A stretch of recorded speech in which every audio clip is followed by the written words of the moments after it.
கிறிஸ்துவுக்குள் அன்பானவர்களே, இன்று கடவுள் நமக்கு கொடுத்திருக்கிற இறைவார்த்தை விடுதலை பயணம் 14ஆம் அதிகாரம் 14ஆம் இறைவார்த்தை. ஆண்டவரே உங்களுக்காக போரிடுவார், நீங்கள் அமைதியாயிருங்கள் என்றார். அன்பானவர்களே, முன்பக்கத்தில் செங்கடல், பின்புறத்தில் பார்வோனின் படை. இஸ்ரேல் மக்கள் மிகவும் பயந்தனர், நம்பிக்கை இழந்தனர்.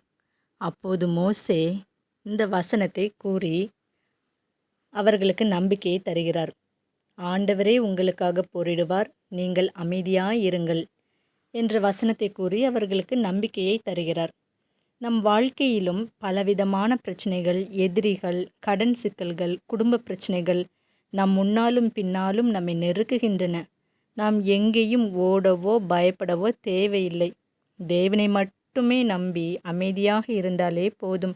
அவர் நமக்காக போரிடுவார். எனவே நாம் பதட்டப்படாமல் தேவனை முழுமையாக நம்பி அமைதியாக இருக்க வேண்டும். ஏனெனில் போராடுவது நாம் அல்ல, நமக்காக போராடுபவர் கர்த்தரே.